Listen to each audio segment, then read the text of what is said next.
You're listening to MindPod Network. This is Synchronicity. This is Synchronicity. This is Synchronicity. This is Synchronicity.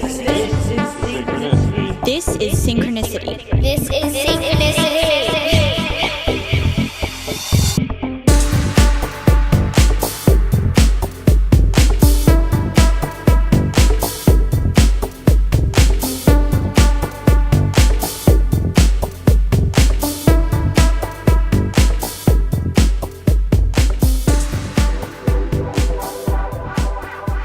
Welcome to episode 41. I had to think about that. Had to think about what episode it was, but I believe it is episode 41 of Synchronicity. My guest today is Jarell Perry. Jarell is a musician, a songwriter, a thinker, a philosopher of sorts. He runs an excellent blog called Still Mind and releases tons of awesome music. Just a really cool dude. And I'm continuing with the trend of just giving a little bit of information about Jarell.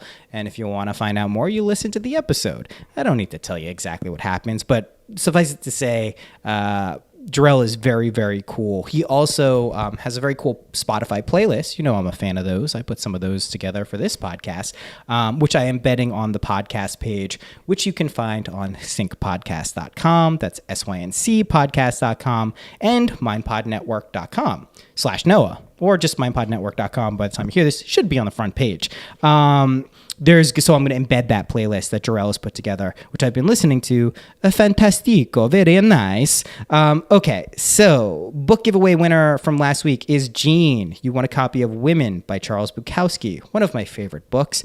Not particularly, well, it is spiritual in one way. It is consciousness related in one way, but a very earthbound book that I think is, you will enjoy, Jean. If you are listening and haven't heard the book, or haven't heard the book, makes no sense. Haven't read the book, pick up a copy. It's really excellent. I highly recommend it. One of my favorites. So this week's book giveaway, if you don't know what I'm talking about, every week I give away a book. You get entered in the contest to get a book by joining the Synchronicity community, which you can do at the website, syncpodcast.com. I send you an email once a week, and you have the chance of winning a book. So if you can tolerate the emails every week, then you have a chance of getting a book. So it's kind of a fair trade-off, I think. Anyway, I saw a documentary this week. I've been on a huge Netflix documentary kick for the past few weeks. And this week, I saw a bunch of them. I saw Jiro Dreams of Sushi. That's a really cool. Oh, man. That's awesome. That dude's awesome.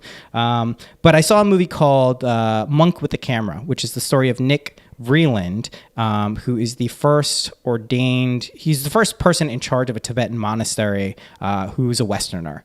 I think he was born in Switzerland, but grew up in the United States. His grandmother was editor of Vogue, but in the 80s, awesome. And in the 80s, he became a monk, Tibetan monk, and studied hard, and to this day remains a Tibetan monk. I highly recommend checking it out if you haven't seen it. It's called Monk with a Camera. The reason I bring it up is because I got a book, or I ordered a book from his teacher, who is Kyongla Rato Rinpoche. That's Kyhyongla. So I probably said that wrong. Sorry. I don't think he would mind. Anyway, he's a really interesting guy. You can read about him. I'll have a link to him on this episode page on syncpodcast.com and mindpodnetwork.com. Very cool stuff, though. He basically gave the debate questions to the Dalai Lama when he was getting ordained the Dalai Lama. So he's been there, he's done that, and he's pretty cool. And he has a book, and this is this week's Synchronicity book giveaway. This is the book. It's called My Life and Lives, The Story of a Tibetan Incarnation. So that's what I'm giving away this week. Really cool guy. Founded the Tibet Center in New York City. I watch the documentary if you can. I highly, highly recommend it. Okay, next order of business. The Synchronicity Generosity Experiment is going excellently. We are overfunded. That doesn't mean you can't still contribute. It's basically going to be running throughout August. On August 17th, I'm going to put up a poll on the website, or you can also send me an emails, and we're going to be choosing from a few different places where we can send the money to. So that's going to be a fun thing, and we're going to collectively do it. If you don't know what I'm talking about, this is where we're collectively raising money that we're going to send to a person or persons, to make an impact. Someone who's maybe going through hard times could use the money, could use the support, could know people are thinking about them.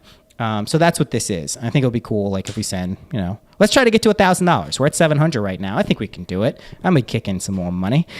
So yeah, I think that would be really cool. If you're interested in contributing to that, you go to syncpodcast.com/generosity. Really simple. Or you can go to the website, find it from there. It's also on GoFundMe. So that's going really well. And thank you so much to everyone who's contributed. I think that's really cool and awesome for you to do that. Okay, I think we're going to keep this one really, really short. When I say this one, I mean intro, not the episode. The episode is of regular length. Nothing to be concerned about there. But I think this is it. Rate and review Synchronicity on iTunes, on Stitcher, if you like the show. Even if you don't like the show, I encourage you to rate it. Not that hard to do. I will give you that iTunes is a nightmare. If you are someone who enjoys using iTunes interface, then please write to me and let me know at noah@syncpodcast.com, because you're an insane person. It is a terrible, terrible, terrible thing. The iTunes store is a nightmare. Yeah. So I understand that. Having said that, if you can rate and review, that's a great. I love it. It really does. I don't know why I went into the Mario, it's a me Mario Italian accent. I don't know. I apologize for that. As always, I won't do it again. Gonna get to the episode. Oh yeah, if you want to donate to Synchronicity, there are operational costs associated with running the podcast, believe it or not, and not just in the form of time, actually in the form of money. If you want to contribute and want to help out, I appreciate it. I love it. I will love you for doing so. You can do that on the website. I trust it to you to figure it out. Okie dokie. Without further ado, here is, and I think you're really going to enjoy this episode. I certainly did. Here is Jarell Perry.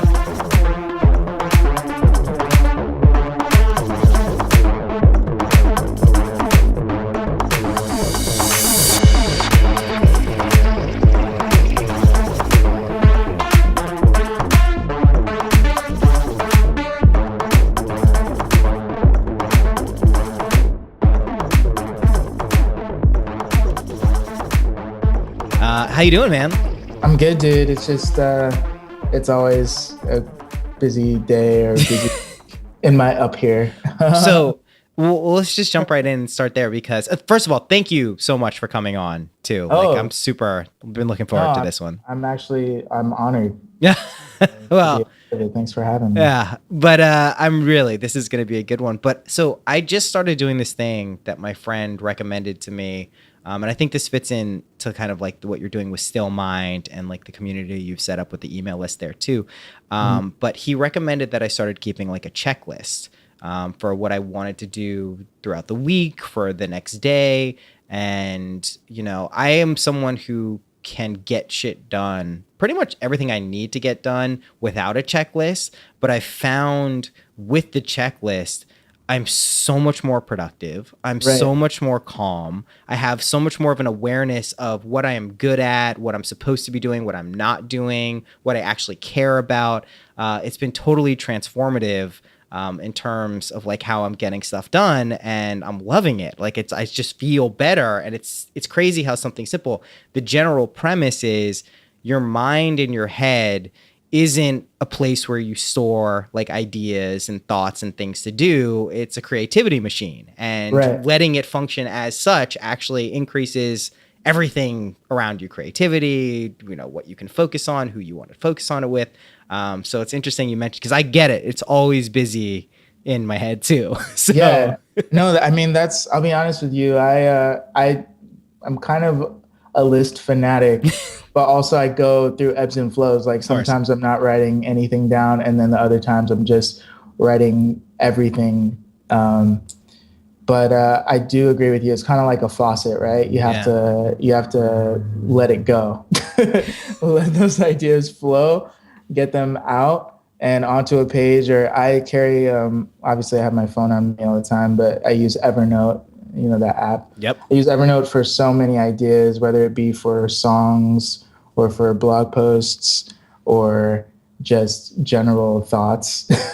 I see. I have Evernote on my computer and on my phone. There's something, ever since I switched over to an iPhone from a BlackBerry, like however many years ago, I still hate typing on my phone. So I actually keep like a physical black bound journal That's nice. that I write in, because there's something about the process of tapping that it like hasn't gotten. The only thing I feel like I can effectively do on my phone in terms of writing is Twitter.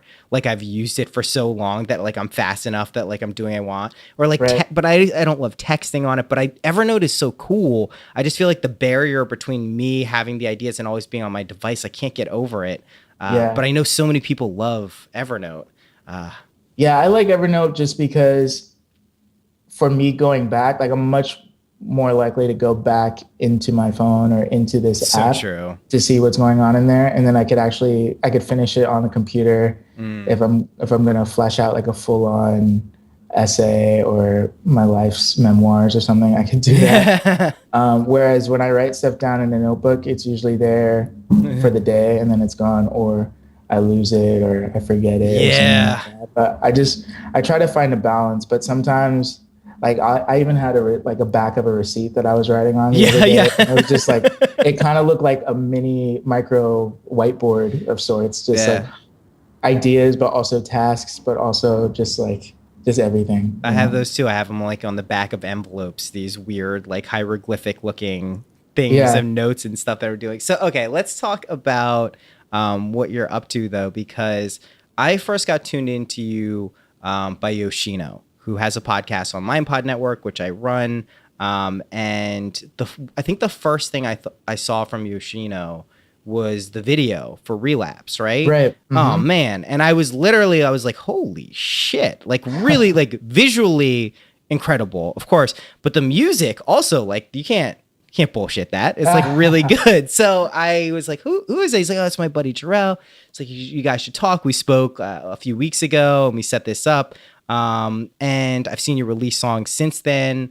So talk to me a little, and we spoke obviously before that about kind of what's been going on with you, but talk to me about how you started getting into music. Where'd you grow up, by the way? I grew up in Orange County. Cool. California, Southern California. Yeah. And music has always been a part of my life. Both of my parents did music, not professionally, but I grew up in church, singing in church choirs, doing that whole thing. I was like a super Jesus freak church kid. And then I came to Los Angeles for school. I went to UCLA. Cool. And I didn't really know what was going to happen. I just knew that if I was in LA, a place like LA or a place like New York, there was the chance that I could end up doing music for a living. Right. I didn't really know how I wanted to make that happen. I didn't necessarily want to be a superstar, but I knew I wanted to do music. So I started out just songwriting. I did background vocals for some people. I started a couple bands in college, and there was just something that went off around like between my junior and senior year that like a switch flipped, and I'm like, I think I really want to pursue this and make it my life's work. However that's going to happen. Yeah. So I graduated, and people in the industry started to come to me and say, hey, have you ever thought about being a songwriter? And I always tell people, I think back then, I was still pushing my stuff on MySpace, like, I'm going to be this artist. And I felt like people looked at me like, oh, you write really dope songs, but like, you're definitely not cool enough to be an artist or something like that. So they're like, hey, come write songs for other artists who like, actually have this thing going on. And it sounded like something that was like a perfect match, because I didn't necessarily want to deal with all of the extra baggage that goes along with being a public persona at that point in time. So I was songwriting for a couple years. I met a ton of people in the industry and really got my songwriting chops up. But long story short, by the time I had made any kind of headway placing a song on an artist, I was completely burnt out on the process, because really a lot of it was just, we would get these briefs for these artists, or get basically an assignment that says, okay, it needs to be, Missy Elliott meets Shania Twain. It's like whatever it means. So, like, yeah. I don't know why I'm like going back to 1995.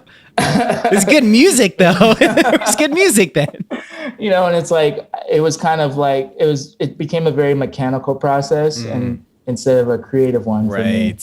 And I realized, if I'm going to succeed or I'm going to fail at this, I might as well do it making music I want to make, and doing something that's a little bit different, and just constantly looking for new ways to express myself. I didn't want to do what had already been done before. So I started working on an artist project with a producer that I had met through just the writing world, Hassan, and a manager at the time. And it was just the three of us working out of my apartment. I had this like pretty much a similar setup as I do right now. And we recorded my first project. It was like 13, 14 songs, released it for free. And it just kind of took off from there independently. And now I released my third project, the one with Relapse on it, the song Relapse. It was a collab with a producer out of Toronto named Deeps last year. And that was really the first time I felt like I had full control and was able to do exactly what I wanted to do creatively. And that includes the visuals too. Collaborating with Yoshino on that video was a huge step for me. Yeah, I mean it's interesting that was the first one you feel like you have full creative control, because that one definitely it shines through. So that's always awesome, and I'm sure that's a huge like validator for doing that. So it's interesting. I went to a music school, and what you described about moving to LA or New York, those are pretty much the options at the time. For me, when I graduated, was like 2008.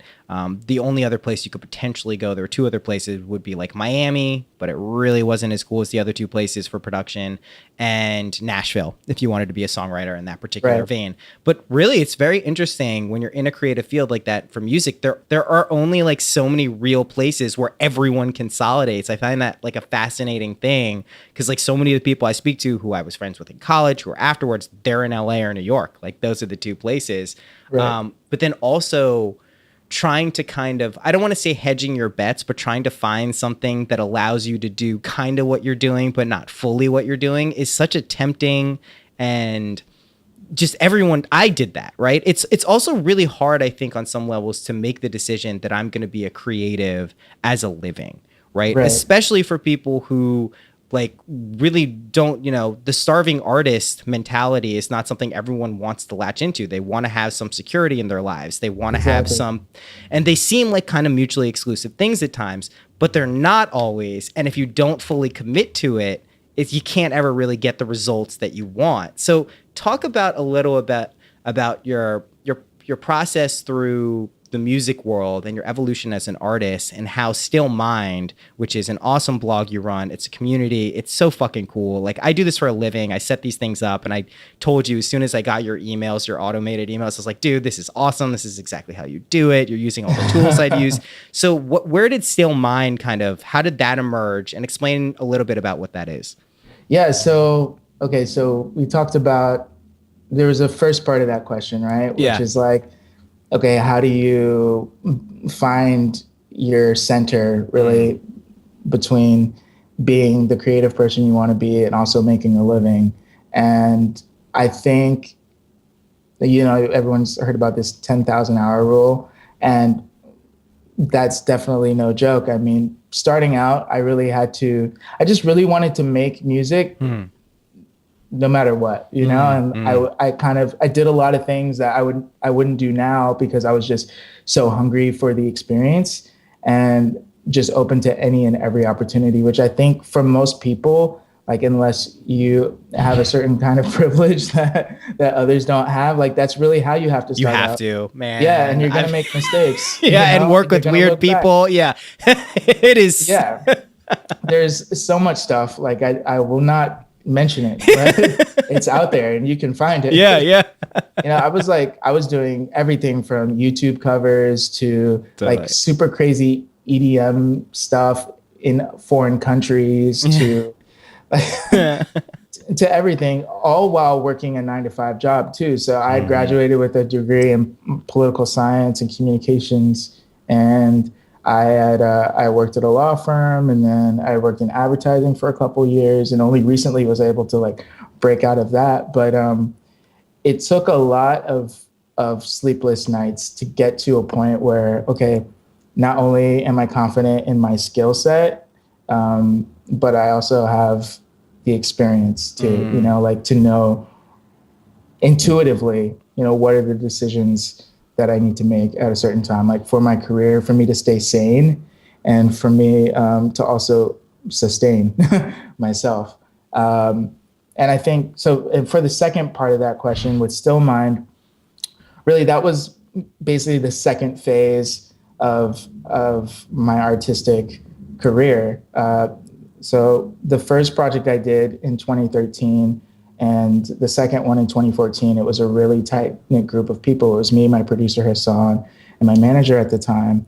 And, basically we were grinding for 2-3 years nonstop without ever really stopping to think, okay, what's the end goal? We thought that the end goal was to get signed to a major label. We thought the end goal was to, become the next, I don't know, the next us. Yeah. To have a number one hit, But really, I wasn't sure within myself if that was what I wanted, right.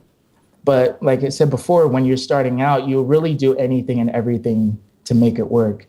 Okay. And really what happened was we just came to a complete breakdown in just communication and our visions. Like all three of us, our visions were different, and we were kind of sticking together for the team but also completely miserable. Right. Like all three of us. And there was just a point where I said, I don't want to do this anymore. I was actually, I had a residency here where I was playing every Monday night at a venue called Bootleg here in LA. And even a friend had come up to me a couple weeks into this is downtown Los Angeles. Hey man, I lived in New York, right in the heart of it. I know exactly how it goes. Yeah. So basically like a couple weeks into that month, that residency, I had a friend came up to me and she said, like, you're giving these great shows, but I can tell there's something missing. Like what's wrong? And I said, honestly, like I'm kind of just going through the motions, like trying to get to a point where I don't know. Like, Right. I feel like I'm trying to get somewhere, and if I just keep going, we'll get there, but I don't even know what that thing is anymore. And so all three of us decided to take a break for the next month and a half. I said, we're not going to talk about music.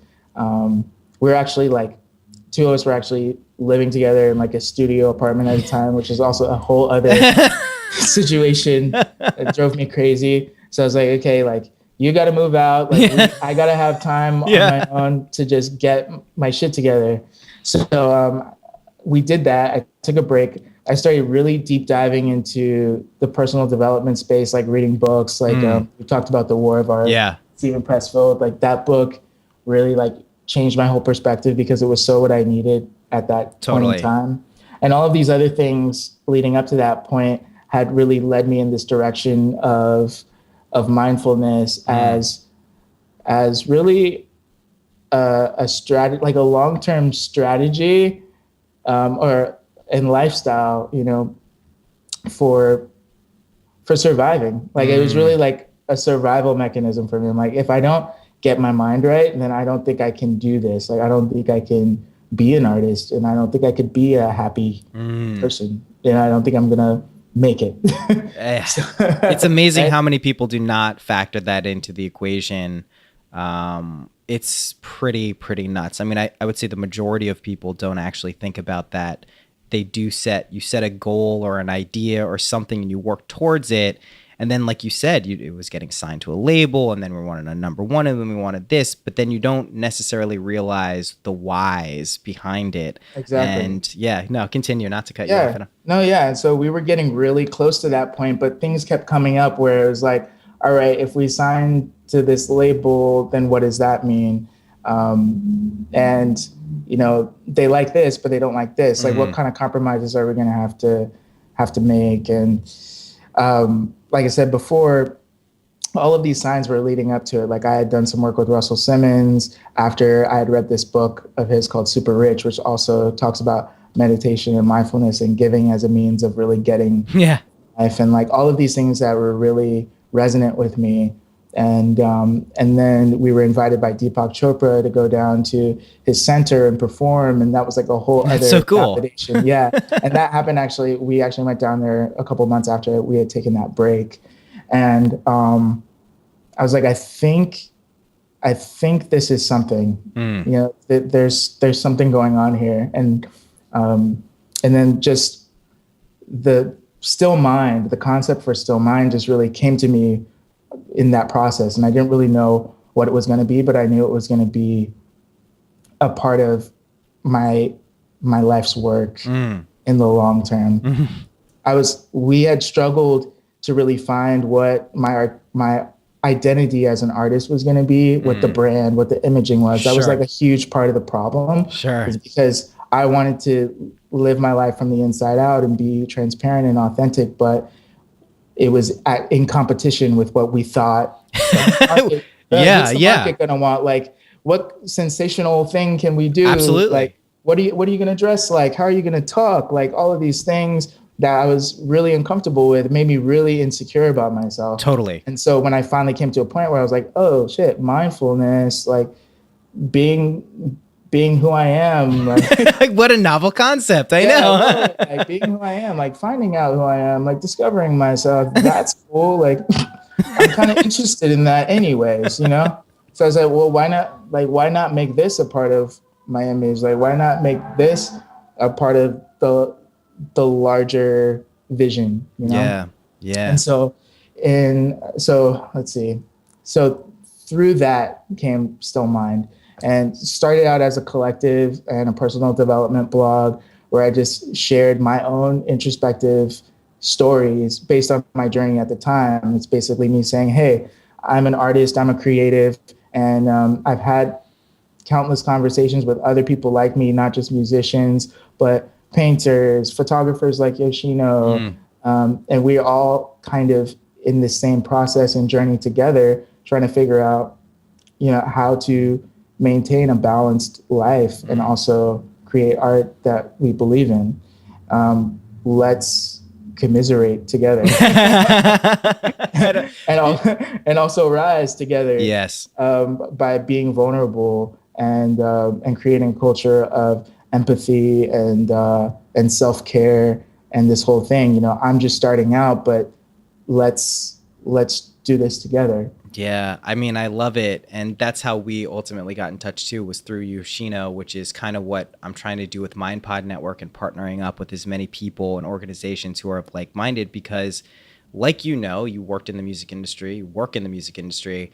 A lot of these creative fields and models and systems that are in place do not foster any of that type of mentality. It is it's always been such an interesting thing to me that musicians and artists, they have to go to this place, this ethereal place, to pull back where this stuff is ultimately coming from. That's my general impression of how I'm creative, how other people who are creative, you hear them talk about it. You really have to, and that means opening yourself up to be extremely vulnerable just to get that stuff in, to then have to translate that openness and receptivity into a business model for that thing. You can see where the trouble naturally arises. And we still see it going on. Like, I mean, look at musicians who aren't direct to fan yet, who don't go directly for a self-contained community system. Like, you got to go through streaming services. Good fucking luck making money from streaming services unless you're Taylor Swift. And even then she railed against it to get them to do stuff. I mean, so it's such an interesting time,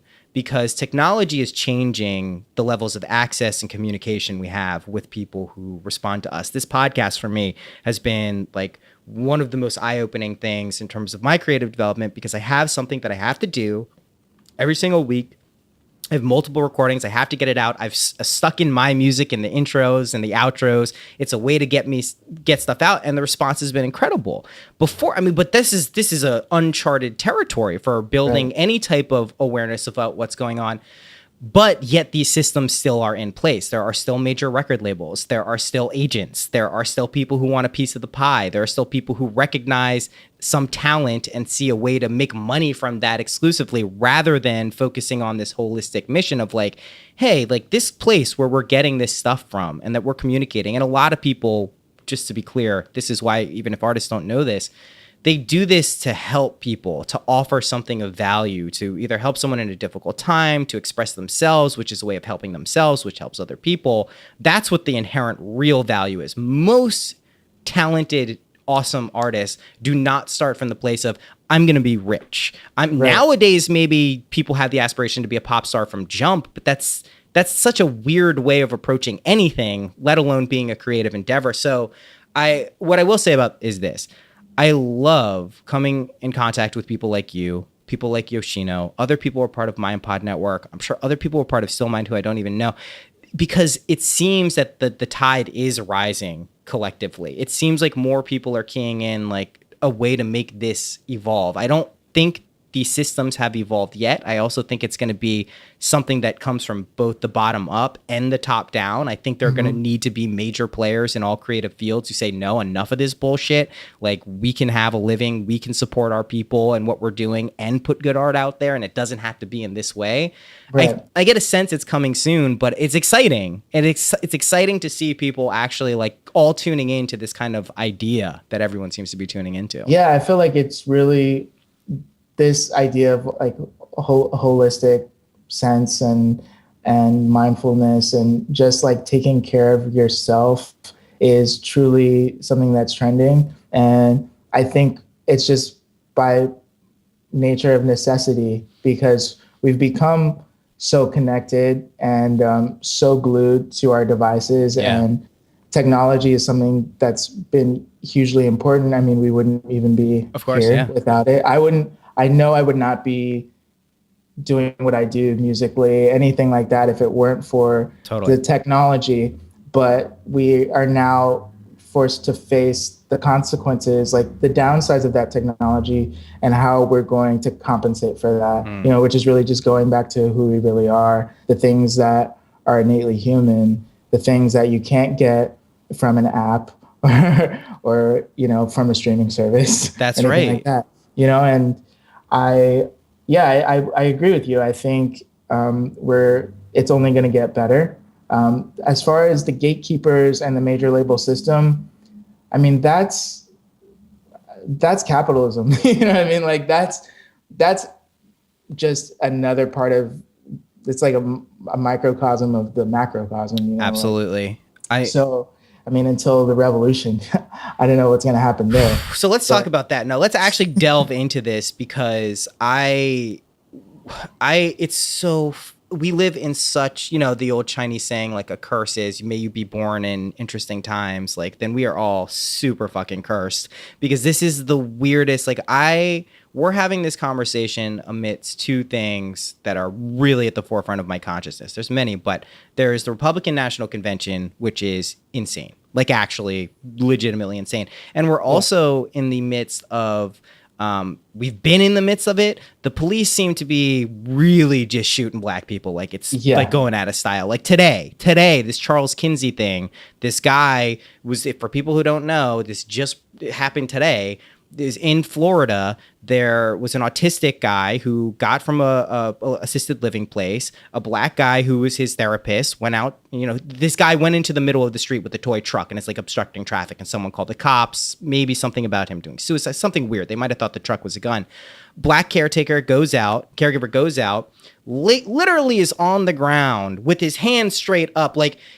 It could not be in a more defenseless, like, I literally can't do anything aggressive whatsoever. Somehow, in this process, he gets shot by an officer. He didn't die. He's going to be okay. I'm sure, you know, all things considered, especially compared to some of the other shit that's going on, this isn't the worst of it, but holy fucking shit. Yeah, Like, and I read somewhere that he said, "Why did you shoot me?" And the Yeah. officer said, I don't know. What do you mean it's not an okay answer?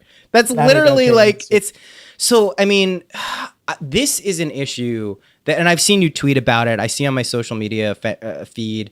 I have enough people of color in my life that this stuff is at the forefront of my consciousness. I also recognize I have a vastly different experience because of the nature of my skin, the color of my skin. The only inkling of taste I ever got to what it kind of feels like to be a minority who's targeted is I had dreadlocks for 6 years when I was in college. And I was a white kid with dreadlocks driving up I-95 once. And I got arrested for smoking weed because, of course, there goes who knows. And I would get met with a lot of looks and a lot of scorns, whatever it is. And it was horrible. And it was nothing. I didn't really have to worry about getting arrested or tackled or shot. So it's hard to put myself in this situation, but then something's got to fucking give here, man. Like, and right. I don't know what we do collectively to get to the point where enough people are like, no. And like, I see it every day. I see it all the time. What the fuck do we, like, I'm not asking you specifically for answers, but like, what can we do? I mean, I try to work on myself and be aware of it, but what do we, it's tough. Yeah. I mean, I think it's really about changing the culture. These things are not new. Right. Black people have been getting shot by the police forever. Yeah. And it's also part of a larger problem. Just general anti-Blackness and just anti-people of colorness. It's about changing the culture, and I think it's important for people to realize that this is not when I say like, this is not Black people's problem. No, it's everyone's. You know what I mean? Like, and it's hard sometimes as a Black person to live in the world and walk in the world. And I also like grew up in a predominantly white area, and I was really seen always as the exception, to the rule, and then I almost carried that as a part of my identity for a really long time until I actually got some knowledge of self and some knowledge of history, and but also balancing that with not trying to be everyone's educator all the time. Right. It's like it's important for us to be open and for all of us to be open, be empathetic, and to take things as they are. Like, we're talking about police accountability. That's all we're talking about. It's like basic. For right now, it's like for right now, let's just talk about that, But then, but weigh it against, like, you and I, almost everyone I know, I don't think I know anyone who is like, no, we don't want that. But I'm watching this shit go down at the RNC. I'm watching this woman potentially give a Nazi salute yesterday at the thing. And I looked at it and I didn't want to believe it. I'm like, no, it's probably awkward. That shit looks like a Nazi salute. Yeah. That's what it looks like to me. Like, it's not like I'm taking liberties with that. It's not like Twitter overreacted. It's like, that's not how you wave to people. But you see the level of hate and vitriol. And I think ultimately all racism is, let's be very clear about this, it's just unbridled fear. It is fear of not knowing, because they say, what cures racism and xenophobia more than anything else? Travel the world. Go see that wherever you go, regardless of what people look like, regardless of what they're doing, we're all the fucking same. Mm-hmm. So to go off a superficial thing like color of skin is pretty fucking stupid. We know that. We see that, but then we see people like Donald Trump saying these people are afraid of these people. They're afraid of them. They're afraid of them. Let me blame all of their problems, which are real in some cases, on these other people. Right. The problems that they created, like the problems. Right. It's just so, and realize we're not talking about 15% of this country, 20%. We're talking about damn near 50% of people in this country in one way or another are saying blue lives matter, not because they really believe that blue lives matter, because what they're really saying is black lives don't matter. That's not as important. And that just, it's so weird. This is my approach. This is all I can do. And I'm not sure this is correct. And in some ways I feel I could be more active in a lot of ways.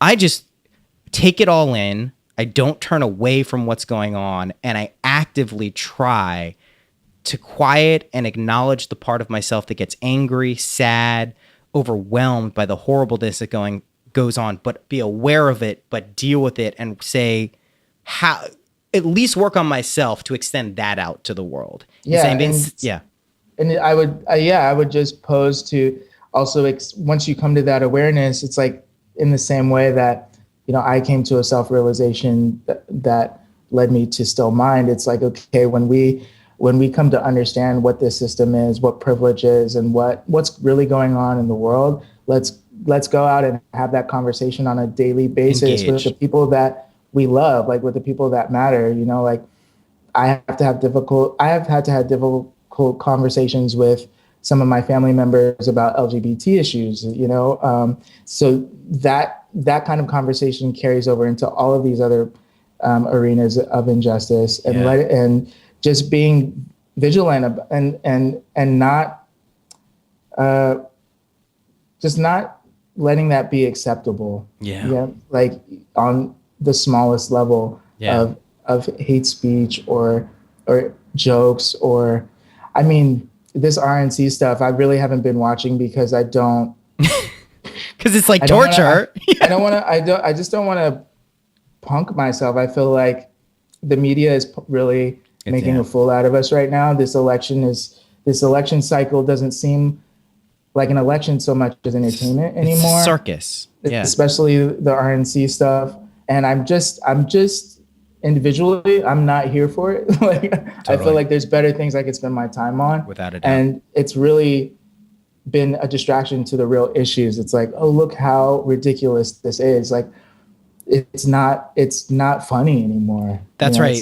It's not funny anymore to me. That to me is what so many people, let's just say on the left, who are more progressive and more tolerant, at least they think, is that this shit is set up not so we can poke fun and laugh at and say, look how dumb these people are and look how crazy they are.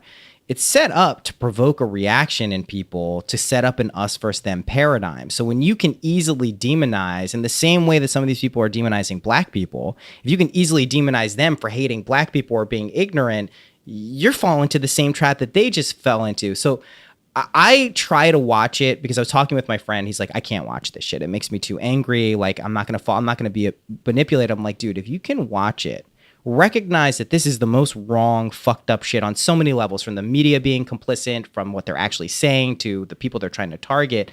But if you can watch it and not get angry, then you're actually making a little bit of progress in life, because then you're seeing a full situation, taking it in, and being able to not get emotionally swayed by it, which is a very difficult thing to do. And he's like, nah, I can't do that. That's too hard. I was like, listen, just think back to when you take mushrooms, right? And your openness to everything, and you realize it's not so important, maybe what you were thinking before. It doesn't have the same hold on you. He's like, well, that's the first thing you said that maybe makes me think I can do it. I'm like, listen, that's a point of awareness that you can actually cultivate without psychedelics, without anything.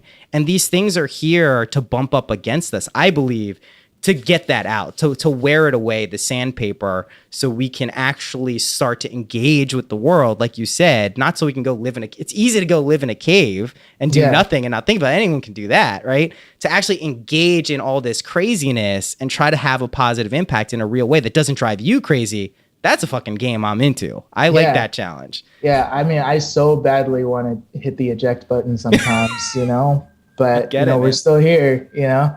And I guess for me personally, what I'm really working on is cultivating just a little bit more bravery and power, like stepping into my power. Like, yes, we are aware now, and that I feel even like the awareness is a privilege in some sense. So how can I use my awareness and also my platform to make an impact? And I don't know, just it's really about shifting the paradigm and shifting the collective culture. And when you talk about fear is, especially the ridiculousness that we're talking about now, it's really based on like a scarcity mindset as well.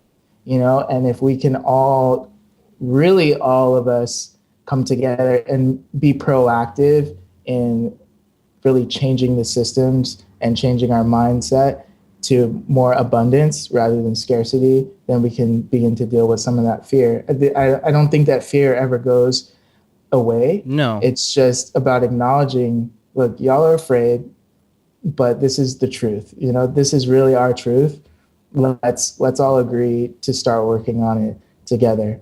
Yeah, I mean, the fear can serve a positive function in life. It can move you to things that you wouldn't do otherwise. I like in Tibetan Buddhism, I was speaking to Lama Somo, who's a great teacher, and I was saying, well, like they have all these poisons. They refer to them as poisons in Buddhism. And I was like, oh, you transmute the poisons into something positive. She's like, no, it's not transmutation.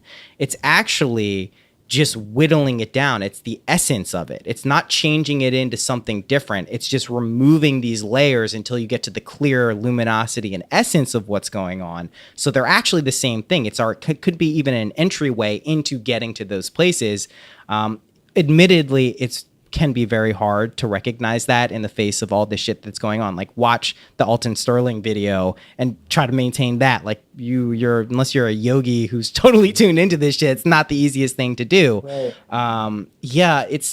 Fear can be a motivating thing, but it can also close people off to all of the important things in life. Like, truthfully, all of the important things that people get depressed because they're not engaging with the world. Very rarely, I mean, people can get burnt out from engaging with the world and depressed, but like when you close yourself off, that's when the world tends to feel constricted and not like a great place. Yeah. Yeah, exactly. I feel like America has this huge denial problem, right? And so and we're really seeing it because now with technology and cell phones, and we're Facebook living the news right now. So you cannot step away from that, you know? So through that, we're going to eventually have to face what you say is like the essence of that fear, which becomes racism, which becomes this craziness, you know? Yeah. So what do we do, Jarell? How do we solve the world's problems? I mean, I, like you, am tuning into this concept. And it's funny because we haven't had the exact same paths, but I hedged my bets on my creativity and my passions for a really long time I was always good at computers. I could always do what quickly evolved into blogging and Google Analytics and marketing, and all this stuff became like a support for me to support myself financially and my family, but I've never stopped making music. And deep down, I know that that's what my real passion is. So what I'm trying to do now is create platforms while working on my creative endeavors to get that out into the world, because I've noticed when you are living your life, your truth, it sounds corny, but it's true. When you're living who you really are, what happens around you in the external world is nuts. Like things actually change. Like when you were talking about the generosity, opening up these things, I'm doing right now this thing called the Synchronicity generosity experiment. And it's a clever little trick that I'm hoping to trick people into giving money to, because what it is we're raising money collectively for, someone to be determined at the end of August. We're going to raise a bunch of money. We've got like $600-700 in there now. Hopefully it'll be like a couple grand. And then we're going to go look on GoFundMe, go look at Kickstarters, go look and see if anyone has any personal needs or anything, and then just send them the money. And the real trick of it is I guarantee every person who participates in that is opening up a little portal into this vortex where things start to flow in. I've seen it happen in my life. I've seen it happen in other people's lives. So I'm trying to create, as many of those little types of portals or entryways into allowing people to live in a more abundant place, not operating off scarcity models. So what are we going to do, Jarell? I think that's amazing. That's a great project. I totally believe in that. Giving is the best way to attract the things that you need and the things that you desire. And, I've experienced it a lot just by giving my time. A lot of what I have now is the result of just being open to give and to give all of me. And I just really try to be generous with not only my art, but with my corny again, with my truth. Yeah. Right? So I have an issue with like people pleasing sometimes, and like I silenced my true opinions at a lot of points in my life, which led to a lot of resentment, right? But now I see that true honesty and coming at it from a place of love, not being an asshole about it. Right. But that's being truly generous, you know? I mean, you can be truly generous with yourself. You know, that is the time when things come to you, you know, like you give truth and you get truth back to you. And I mean, you have to do your best and realize that everybody else is doing their best too, you know?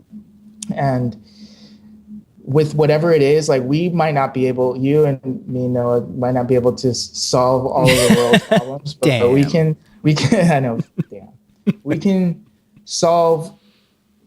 can work on our own individual things and in our world. That's and right. We can do what we do best, you know? Like I might not be able to run a podcast like Synchronicity, but I can be on Synchronicity, you know?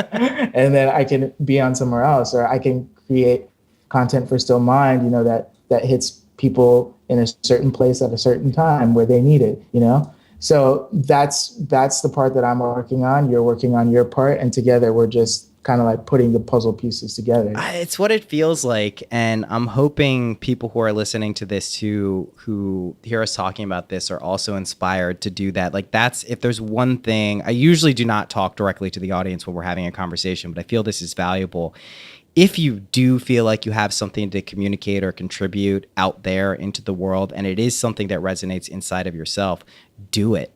Like just fucking do it. Like everyone has the self-doubt that exists, and the people who don't are Donald Trump, and look at that. Like that is not how you want to be in the world. Like he has zero self-doubt, and he should have a way more.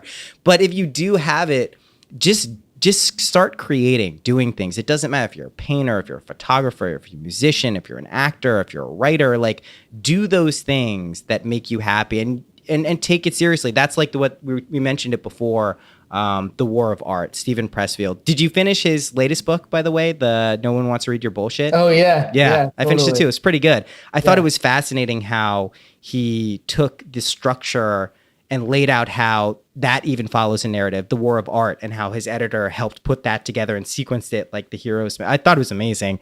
But that book also, I think this is a hugely important thing. And as long as we're on the topic of creativity, taking your creativity and your passions seriously and professionally really changes everything that happens in your life related to that. And that goes for anything. But if you really are approaching it, today I'm getting up and I'm going to work on my job, which is to be creative, that will change your creative output, your life, your work. And it's hugely important, totally important to do. So I want to also ask you some questions. Like, what kind of music do you like listening to? What were you inspired by, like growing up? Like you mentioned church, you were doing, and church music, FYI, I've heard some of the best music I've ever heard in churches. Like incredible. I mean, yeah, I don't even have to really speak on that. Like, you know, there's actually like this research, like you listen to like The Life of Pablo and like Chance the Rapper, this whole like gospel it's so cool thing coming into the mainstream again. But I actually listened to gospel music and Christian music almost exclusively for a period of like 3 to 4 years. And there was a time when I threw out all of my secular CDs. Oh, really? twice in my life. I was very fanatical back in the day, but those CDs that I threw out, like they were definitely a lot of R&B, a lot of hip hop. And then I started to grow into like indie music. I listened to like the Postal Service and like Death Cab for Cutie and there's like Imogen Heap and like all of this really interesting electronic music that was influencing me. This is way earlier on. Yeah. And that really just opened up my mind to the possibility of creating more for myself than just what's in my vocal. You know, my vocal is very R&B and gospel influenced because that's me. Like that's my. And my dad was always walking around the house singing Temptations songs, awesome. Sam Cooke and that stuff. I will never get away from that, you know. But recently it's just been all about experimenting with sounds. So I try to work with the producers that I'm really a fan of their sonic texture, even if they're not the most well-known or the biggest. Some of the greatest music I've ever heard is in the underground. Right? It's amazing to me that people don't recognize that. I mean, you wouldn't unless you know them and you're working and hearing their stuff. But I've heard stuff from people who literally are like me. There's very little creative output in the world, but you hear some shit and you're like, oh my God. Like, finish these guys. What's going on? Like, this is incredible. Yeah, I described what I'm into right now. Like, it definitely evolves over time, but for me, I think especially with this newfound obsession with meditation and mindfulness, it's been all about this like quieter, just vibey ambient music. Love it. So love it. I'm gonna shout out my Spotify playlist. I have a playlist. Oh yes, yeah. Please do this, and I'll tell you why this is totally appropriate after. It's called Vibe Forever. So if you go on Spotify, search my name, you'll obviously see my music there as well. My last couple of projects, but I also have a playlist which is like hours and hours. Oh my God. Full of like ambient mixed with like soul, electronic, just like stuff. Okay. That hits you, Outside of that being amazing, and I'm checking it out. So I do this thing for this podcast where I release playlists like every few weeks that I put together and then put out through my email list. So I'll put an embed into this episode page so people can get it right there too. I love that. I mean, playlists to me, I know like for those of us who grew up making mixtapes and like actually like putting CDs together with stuff, right, when you could download stuff. I love playlists. I love people who tune in and take the time to curate and put things together.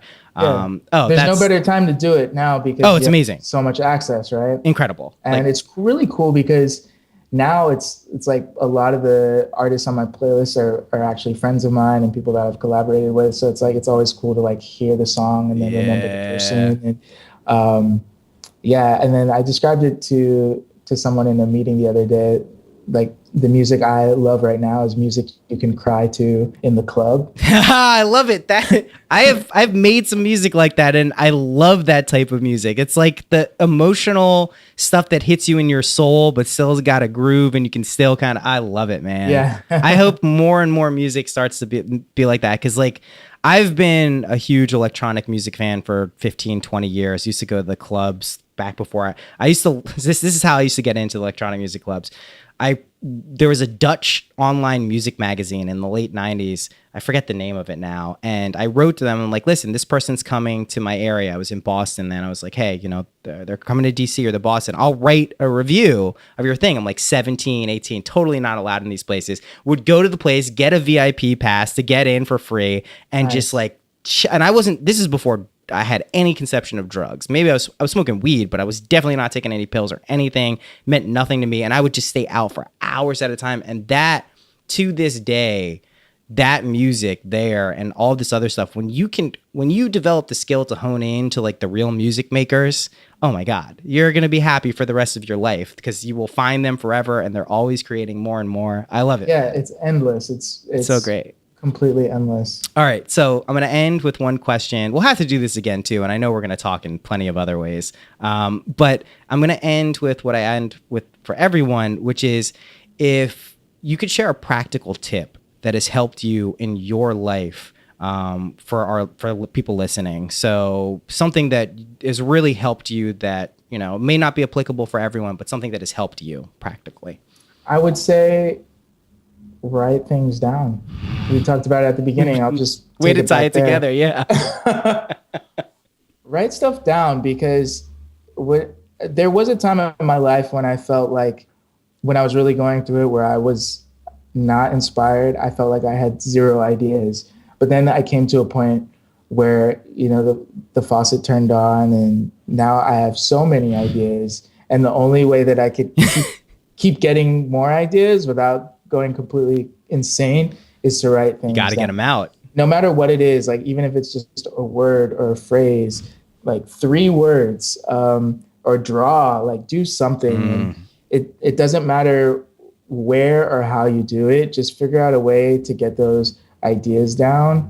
and let them live. And it's also a matter of letting your idea of perfectionism step aside and just, putting things out there when they're rough, not necessarily to a larger audience, but just putting it somewhere physical so that you can take a look at it and kind of separate it from your self-worth internally. Yeah. In a way. Yeah. Because, you are good enough as you are, and you are loved and you are blessed, and let that work be an extension of you. You are not your work, like you are you, and just continue to love yourself. Like that's, I guess that I kind of roll that into. No, that's like, you just inspired the shit out of me. So I think that is a great way to leave it, man. Jarell, thank you so much for coming on and doing this. We'll definitely do it again. We'll be in touch too. Thanks, man. I appreciate it so much. Thanks again for having me. Cool. I'm going to clip it there. Dude, yeah, awesome. Seriously.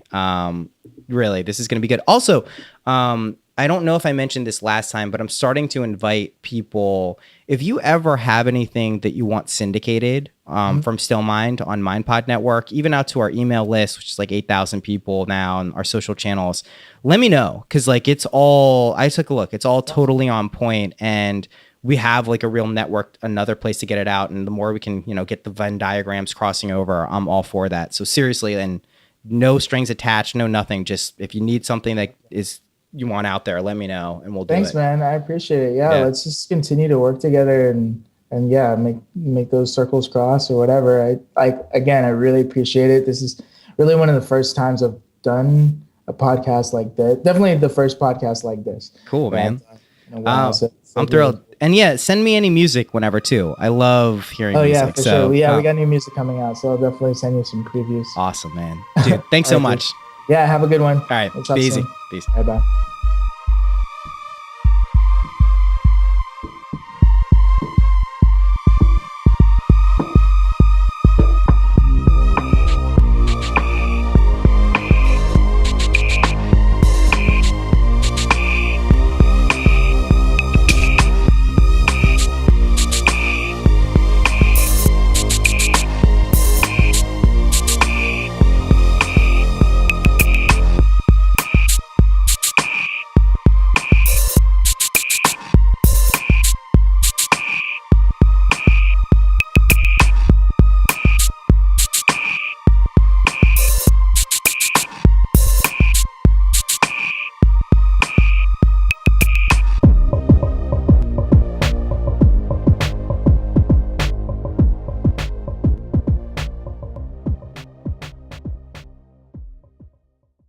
I enjoyed that episode very much. I hope you did too.